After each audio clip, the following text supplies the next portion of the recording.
Chairman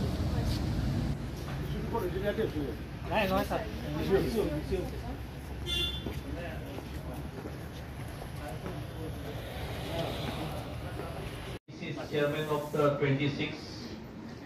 VDCs, the PTOs, executive engineer, assistant executive engineer,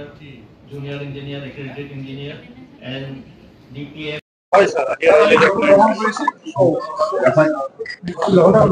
আজি বিশেষকৈ মই যি আমাৰ কাৰ্বি আংলঙত কাৰ্বি আংলঙত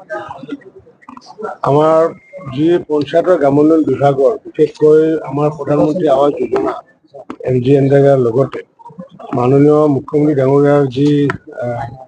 স্কিম বিশেষকৈ অভিলাষী স্কিম এইটো হৈছে মুখ্যমন্ত্ৰী মহিলা উদ্যমিতা আঁচনি আৰু লগতে আমি টুৰিজিম বিভাগৰ আজি পৰ্যালোচনা কৰিছোঁ আৰু মই আনন্দিত যে প্ৰায় 87,000 মহিলাই ইয়াতে আগন্তুক দিনত তেওঁলোকক আমি লাখপতি বাইদেউ বা তেওঁলোকক আত্মনিৰ্ভৰ কৰাৰ কাৰণে আমি ইতিমধ্যে প্ৰচেষ্টা হাতত লৈছোঁ।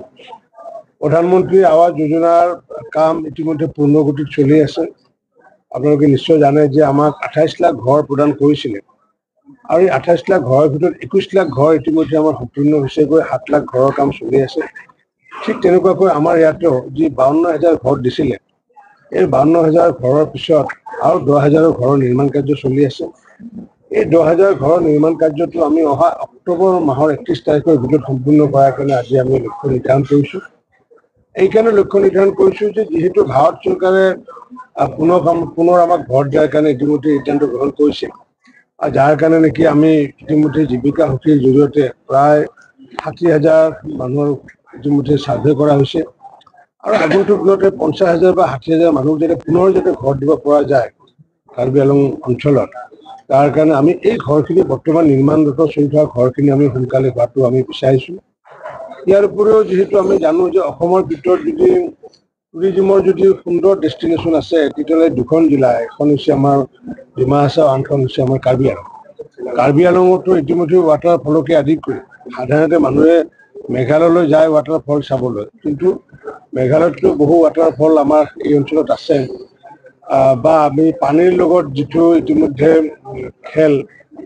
পানীৰ লগত যি ট্ৰেকিং, এই ট্ৰেকিঙৰ কাৰণে আগন্তুক দিনত কাৰ্বি আংলঙত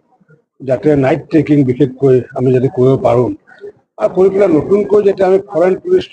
যাতে কৰিব পাৰোঁ তাৰ কাৰণে আজি কিছু আমি আলোচনা কৰিছোঁ। গতিকে আগন্তুক দিনত মই ভাবোঁ যে টুৰিজিমৰ এটা হাব এটা হ'ব বুলি মই ভাবোঁ কাৰ্বি আংলং, কাৰণ কাৰ্বি আংলং ইটছেল্ফ আচলতে কাৰ্বি আংলং এটা মানে টুৰিজিমৰ কাৰণে হাব। যেনেকুৱা ফেলকন আমাৰ দেখিছোঁ, এই ফেলকন চৰাইকে আদি কৰি বিভিন্ন যিহেতু চৰাই আহে, মই ভাবোঁ যে ইয়াতে কেইবাটাও আমাৰ নেচাৰ টুৰিজিম আমি ডেভেলপ কৰিব পাৰোঁ, আমি বাৰ্ড টুৰিজিম ডেভেলপ কৰিব পাৰোঁ আৰু ৱাটাৰ টুৰিজিম, এই তিনিটা আমি বিশেষকৈ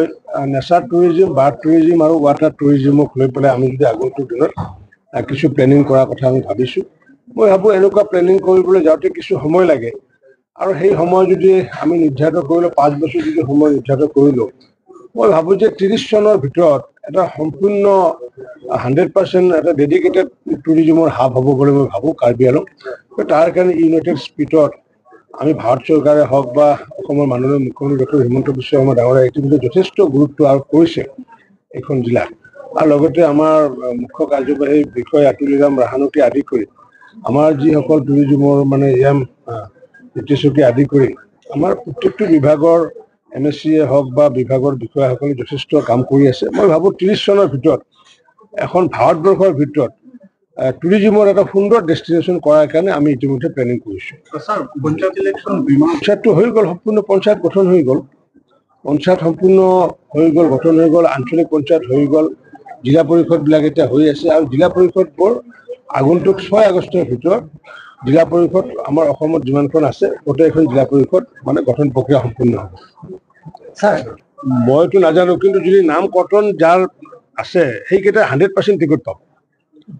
কনফাৰ্ম। সেইকেইটা 100% টিকট পাব, সেইটো মই জানো নহয়, মই দুবাৰ কৈ। গতিকে আমি প্ৰাক্তন সভাপতি মই যেতিয়া আছিলোঁ তেতিয়াও কৰ্তনৰ লিষ্ট এখন ওলাইছে আৰু কৰ্তনৰ লিষ্টখনে কিন্তু টিকট পাইছে, সকলোৱে পাইছে। গতিকে যাৰ কৰ্তনৰ নাম ওলাইছে তেওঁলোকে টেনশ্যন ল'ব লগা নাই, 100% টিকট পাব স্যার ইয়াত PNRD ক্ষেত্ৰত যেহেতু মইতো এতিয়া আপোনাৰ পৰা শুনিলোঁ তথাপি আপুনি যিহেতু ক'লে যিহেতু নিশ্চিত ওপৰত মই কোনটো ব্লকত বা হ'ব এইটো মই লুম্বাজন ব্লকত এই আজিও ৰাইজে তাত পানী নাপালে কিন্তু কাগজে কলমে ঠিক আছে এইটো আমাৰ এৰিয়া এইটো কিবা লুম্বাজঙত কিবা কোৱা বনাই আছিলে PNRD আণ্ডাৰ আছে এইটো কনচেপ্ট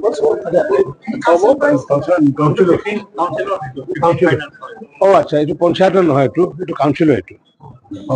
কাউন্সিলৰ কৰি আছে কৰিব